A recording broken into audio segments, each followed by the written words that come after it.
Government must do that, government must take people into conference. Public का opinion से government चलना चाहिए। तो पोस्को का केस में ये नहीं हुआ, ये नहीं हुआ। People didn't give interest, people didn't know how to motivate people.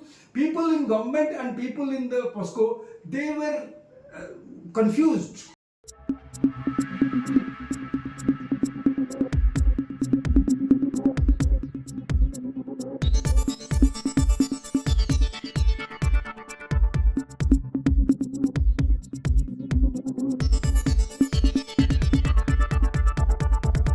सबको नमस्ते। मेरा नाम संजय पटनायक है और आज एक अच्छे मुद्दे के ऊपर बात करने के लिए आया हूँ मैं। और सबसे बड़ा ये मुद्दा है कि उड़ीसा एक मिनरल प्रधान राज्य है। यहाँ पर मिनरल भरा पड़ा है, बहुत दिनों से है और लोगों को इसका आगाज भी है और लोग इसका फायदा भी ले रहे हैं। आज हम बात करेंगे एल्यूमिनियम इंडस्ट्री के बारे में और एल्यूमिनियम इंडस्ट्री में उड़ीसा में कैसे एल्यूमिनियम कौन से कंपनी हैं और कैसे कैसे एल्यूमिनियम निकाला जाता है। और हमारे साथ एक्सपर्ट इंजीनियर्स हैं जिनके साथ हम आज बात करेंगे।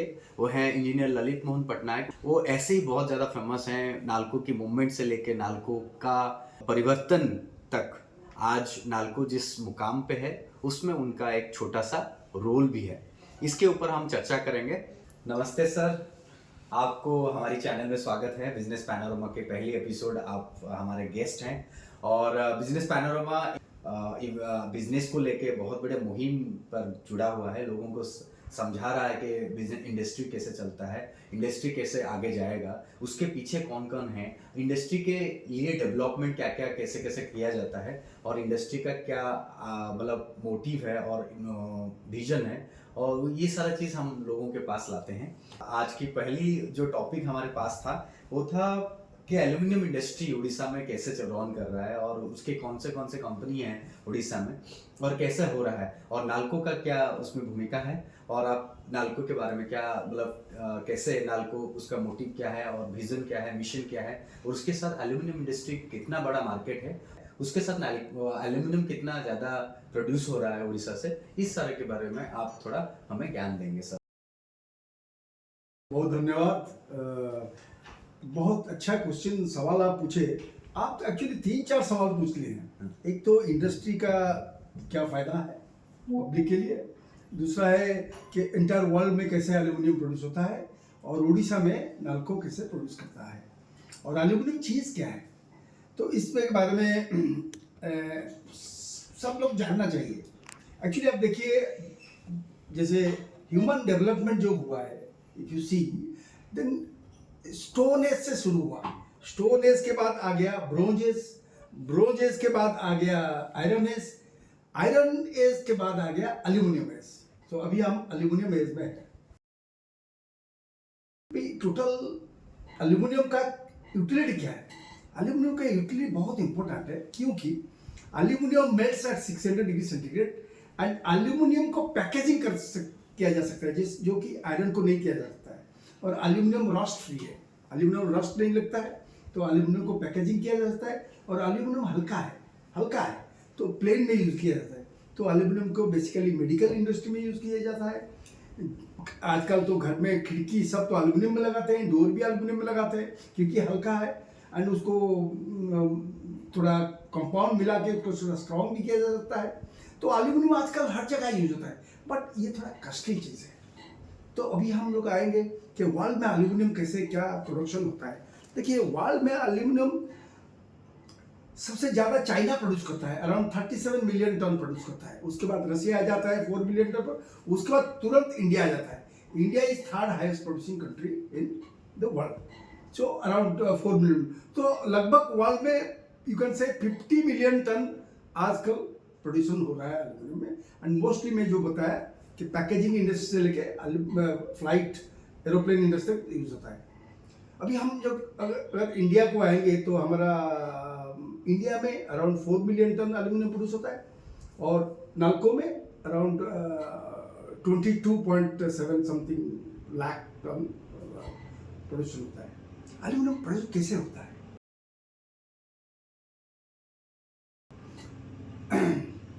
देखिए, बॉक्साइट एक डिपॉजिट है, जैसे आयरन के लिए आयरन ओर डिपॉजिट है, ऐसे एल्यूमिनियम का जो ओर है उसको बॉक्साइट बोला जाता है। बॉक्साइट का जो हमारा इंडिया में जितना रिजर्व है वो अराउंड 70% उड़ीसा में। तो इसीलिए 1981 में भारत सरकार नालको का स्थापित किया उड़ीसा में।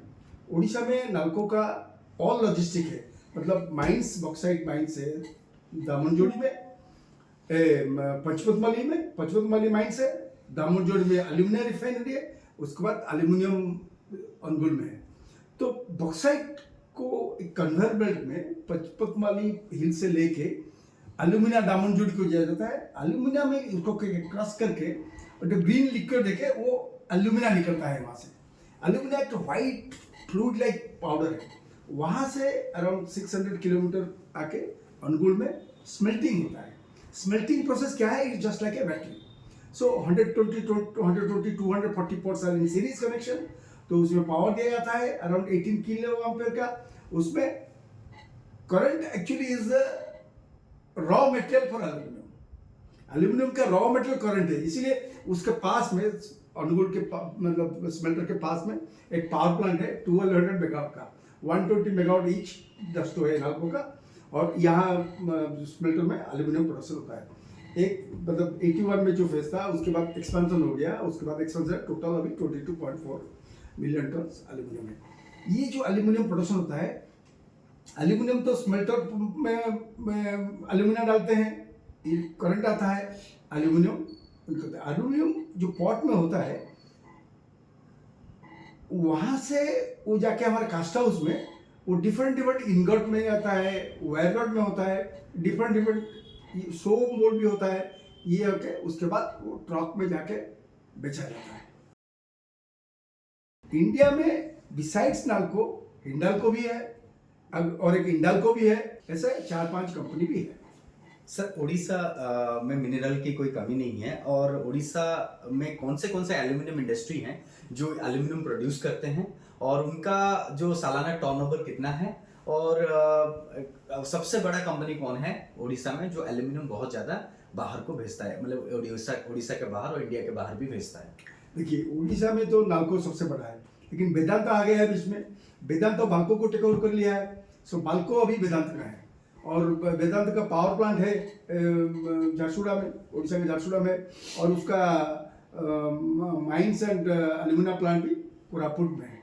अभी कितना वो, लेकिन लगभग नालको और वेदांत तो नेक टू नेक है, वो भी उसी आसपास का 4 मिलियन टन का आसपास का कुछ प्रोडक्शन करता है, लेकिन उसका बॉक्साइट मिलने का थोड़ा प्रॉब्लम है। सर कहा जाता है कि पोस्को एक बहुत बड़ी कंपनी जो उड़ीसा में आने वाला था, बट सटन उड़ीसा का गवर्नमेंट का इश्यू हो या फिर जहाँ पर वो बनाने वाला था वहाँ का लोगों का, लोकल पीपल का इश्यू हो, इस वजह से वो बंद हो गया।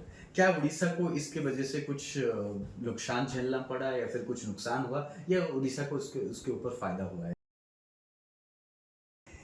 We all tell that British people were ruling over the world in the 17th, 18th and 19th century, even to some extent 20th century.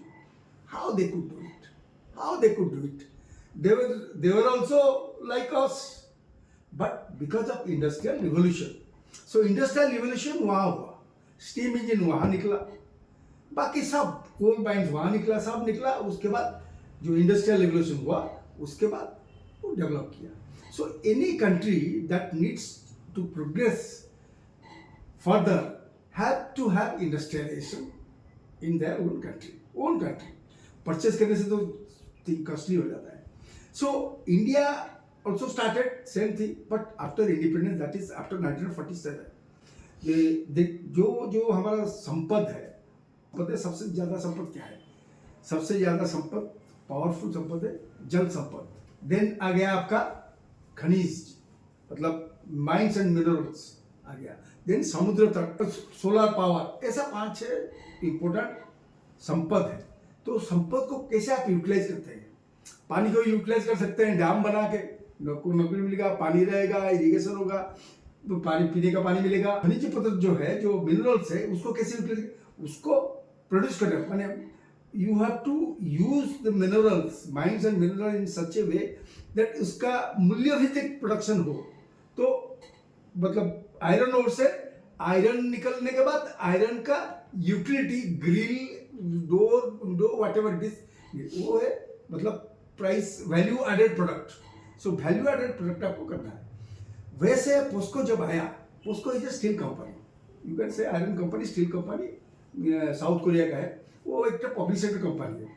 वो जब देखा कि उड़ीसा का जो मैं बोल रहा था समुद्र तट बहुत 470 किलोमीटर है।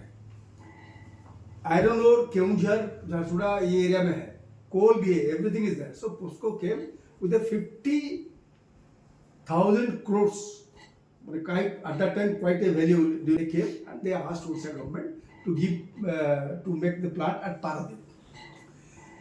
उनका 2-3 कंडीशन था, जो कि एक्चुअली ऐसा एग्रीमेंट तो 2005 में हुआ। उसमें था क्या, they can do swapping. They also had a contract with Brazil to bring iron ore. और यहाँ हमारा जो आयरन ओर है वो उसका क्वालिटी अच्छा है। FE 65 उसको बोलते हैं। FE 60 मतलब आयरन 65 ग्रेड का। हमारा जो है उसका क्वालिटी अच्छा है। ब्राजील का जो है वो उसका क्वालिटी हमें मालूम है कि थोड़ा कम है। तो they said that we should do swapping and we will do port our own. These are the two slightly controversial, I am telling you why the fallout was there. So swapping मतलब यहाँ से जो iron ore आएगा उनका yard को, और Brazil से जो आएगा they can mix it and then take something to their own plant in South Korea and keep it some here. ये एक चीज़ है। इसमें गड़बड़ी होने का चांस था कि हमारा माल कहीं साउथ कोरिया चला जाए और ब्राजील का माल में यहाँ स्टील प्रोड्यूस हो, ये पॉसिबिलिटी था। दूसरा है पोर्ट में they wanted that it will special project and port में हमारा कंट्रोल में रहेगा और किसी का एंट्री भी नहीं रहेगा। बट सर इतने सारे चीज़ों के होने के बावजूद एक चीज़ जो सबसे बड़ा लॉस उड़ीसा को मेरे को लगता है कि होना है, मतलब हो रहा है, वो है एंगेजमेंट। मान के चलिए अगर पोस्को होता है या फिर और कुछ ज़्यादा स्टील प्लांट्स होते या फिर आयरन एल्यूमिनियम प्लांट होते तो ज़्यादा एंगेजमेंट होता और हमारे लोगों को ज़्यादा नौकरियां मिलती और बेरोज़गारी थोड़ा कम होता उड़ीसा में, जो कि अभी बहुत ज़्यादा है करंट स्टेटस के हिसाब से। तो क्या ये एक मतलब एल्यूमिनियम इंडस्ट्री हो या फिर कोई भी इंडस्ट्री अगर उड़ीसा में आता है, इससे उस एरिया का डेवलपमेंट किस नज़रिए से देखा जाता है सर? देखिए, इसका मैं थोड़ा रुक गया था वहाँ, मैं बता रहा हूँ अभी। भाई जो पारादीप में they wanted to do it, they wanted some land, government has given them land also. Many people they understood, उनको समझ में आ गया कि ये उसको अगर आएगा तो हमारा प्रोग्रेस होगा, क्योंकि हम लोग देख चुके हैं राउरकेला में स्टील प्लांट आने के बाद वहाँ कितना डेवलपमेंट हुआ, अंगुल में नालको आने के बाद कितना, they could understand that industry आने से डेवलपमेंट होगा। वहाँ का लोकल काफी they were interested for the plant. There are some people also they were apprehensive for many reasons. तो उसमें वो लोग नौकरी इंडस्ट्री आएगा, लेकिन because they do not have any qualification, whether they will be observed in that period or not, in which level they will be observed, or only they will be observed in the मजदूर level में observe हो जाएंगे तो उनको जगह भी जाएगा, पैसा नहीं मिलेगा। So they were all apprehensive. And also you see, ये जो apprehensive पब्लिक है उनको समझाने का काम किसका है? जो प्लांट लाता है, कौन प्लांट लाता है? पोस्को उड़ीसा सरकार के साथ मिलकर, इंडिया सरकार में इन लोगों को समझाना चाहिए था कि देखो इसमें तुम्हारा इतना ये लाभ होगा। जो आदमी लोग का मतलब लैंड जाता है, what benefit you will get besides getting job? he should be given much more than the cost of the land, and a land bank should have been created so that they besides living, उनका जगह छोड़ने के बाद भी उसी area में, industry area में उनको एक तो प्लॉट दिया जाए जाके वो लोग रहेंगे, उसके बाद कंपेंसेशन, उसके बाद नौकरी, ये सब होने से प्रॉब्लम नहीं होता। मैं बता रहा हूँ कैसे अंगुल में नालको हुआ, because I am quite involve. 1981 में जब हुआ तो ऐसे अंगुल का आसपास में लैंड लिया गया स्मेल्टर प्लांट के लिए, लैंड लिया गया पावर प्लांट के लिए। तो जहां से लैंड लिया गया उनको सबको बोल दिया गया कि देखिए आपका लैंड जाता है, उसी प्रोपोर्शनली आपको पैसा तो उससे मार्केट रेट से 2 to 3 टाइम्स ज्यादा मिलेगा, प्लस नौकरी मिलेगा। इसके लिए इमीडिएटली नालको क्या किया, जितना भी आदमी थे वहाँ जो मेट्रोपोलिटन पढ़ रहे थे उनको सबको इकट्ठा करके ITI ट्रेनिंग में भेज दिया, नालको अपना खर्च में। पीपल आर हैप्पी, अरे हमारा बच्चे लोग को पढ़ा रहे। तो वहाँ से पढ़ के आने के बाद 3 साल जब नालको हो गया उनको इमीडिएटली नौकरी। तो जो जिसका एजुकेशनल क्वालिफिकेशन था उसको फर्दर एजुकेशन क्वालिफिकेशन लेके नौकरी, जो लैंड गया उसके हिसाब से नौकरी। ऐसा पीपल आफ्टर 10 ईयर्स में बाई 1990 पीपल जिनका लैंड नहीं गया था वो लोग बोले भाई आओ हमारा land low. So that sort of atmosphere could be created. So why the government cannot do that? Government must do that. Government must take people into conference. Public का opinion से government चलना चाहिए। तो पोस्को का case में ये नहीं हुआ। People didn't give interest. People didn't know how to motivate people. People in government and people in the POSCO, they were confused. Okay sir, अब मेरा लास्ट क्वेश्चन ये रहेगा आपके लिए, सबसे बहुत महत्वपूर्ण क्वेश्चन ये है सर, उड़ीसा में और कितने मतलब मिनरल्स हैं, जैसे कि एल्यूमिनियम, जैसे आयरन भी निकलता है, एल्यूमिनियम भी निकलता है, तो आयरन ओर से भी एल्यूमिनियम होता है, तो बहुत सारी चीज़ें यहाँ पर होता है। तो मिनरल का डिपॉजिट उड़ीसा है, और कौन सी कंपनी आने के लिए इंटरेस्टेड हैं, और उड़ीसा कैसे और आगे बढ़ सकता है, उसके लिए उड़ीसा गवर्नमेंट को क्या क्या स्टेप्स लेना चाहिए? तो देखिए दूसरा मिनरल तो एक कोल हमारा बहुत है, around 28% of the coal of India is there, और बॉक्साइट का बोल दिया 70%, तो ऐसे 28% ज़्यादा है। ऐसे एस्बेस्टस पर so many things are there, मतलब all the minerals are there in Orissa. Manganese है, बहुत है। तो उड़ीसा गवर्नमेंट को क्या करना चाहिए? देखिए मैं जो बोल रहा था, जो 4 टाइप्स ऑफ जो हमारा रिसोर्सेस है, water resource, mineral resource, mineral and coast line resource, solar resource, forest resource, ये जो रिसोर्स है उसको how to utilise for the benefit of people. और क्या, लैंड को तो हम लोग यूटिलाइज कर रहे हैं, मतलब सिंस स्टोन एज लैंड को तो यूटिलाइज कर रहे हैं। So will be talking about how to, जो वाटर रिसोर्स को कैसे यूटिलाइज करना है, मिनरल रिसोर्स को कैसे करना है, एंड जो कोस्टल को पावर कैसे यूज करना है, solar power. From that will come concentrate on industrial resource. अभी हमारा क्या होता है, पहले मैंने हमारा बचपन के टाइम में क्या होता था, जो ट्रेन लाइन जो लगा था उड़ीसा में, वो मोस्टली लगा था to send the raw material from Orissa, take to the shipyard Paradip and send it abroad. तो वैल्यू एडिशन बिल्कुल नहीं होता था, and we used to get money, but we never used to get the money that we are supposed to get. उसके बाद क्या हुआ, different हो गया। अब स्पेशली लास्ट रेजिम जो मिस्टर नवीन पटनायक जी का जो रेजिम है, वहाँ से दे स्टार्टेड कि नहीं, जो भी हमारा, जिसको भी हम रॉ मटेरियल देंगे, मतलब माइंस का लीज देंगे, उसको यहाँ प्लांट बनाना पड़ेगा। सो वैल्यू एडिशन होगा, प्लांट बनने के बाद हमारा आदमी को नौकरी भी मिलेगा, सेल्फ टैक्स मिलेगा, सब एवरीथिंग मिलेगा, बिसाइड्स रॉयल्टी जो मिनरल से हमें मिलता था, सब एवरीथिंग विल बी गेटिंग।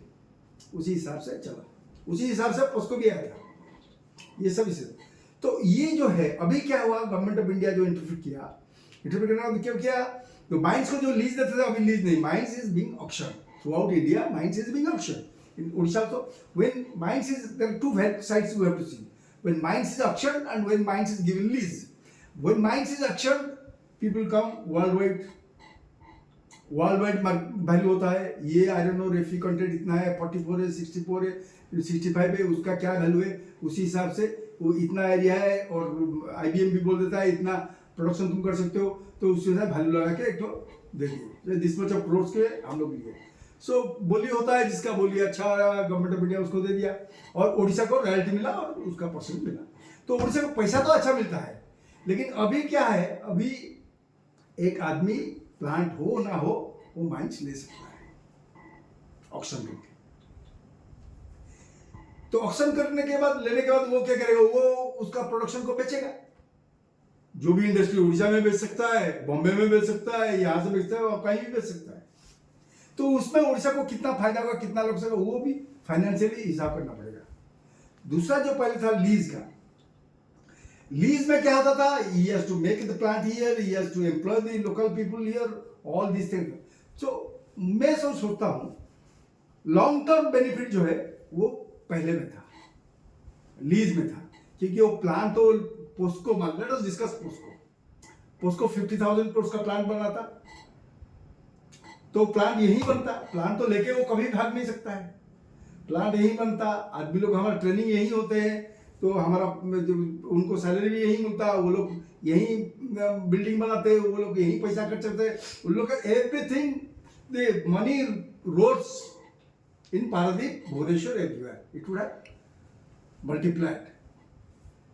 अभी जो माइंस पोस्को को मिलने वाला था, खंडाधार माइंस, वो अगर ऑक्शन में कोई ले जाएगा तो माल कहाँ लेगा, पैसा तो मिल जाएगा।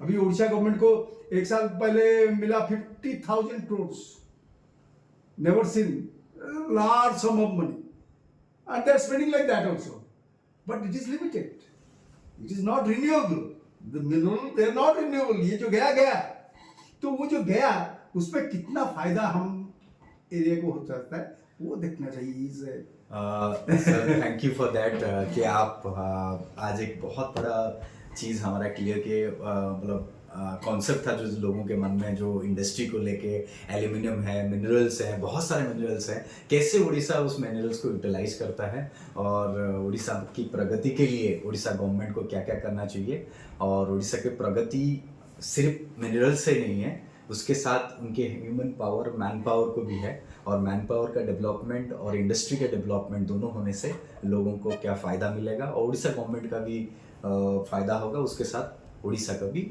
बहुत ही अच्छा तरह से taking people with you, public को लेकर एक बड़ा डेवलपमेंट होगा। Thanks for that sir, for your great information for to us. Thank you very much sir.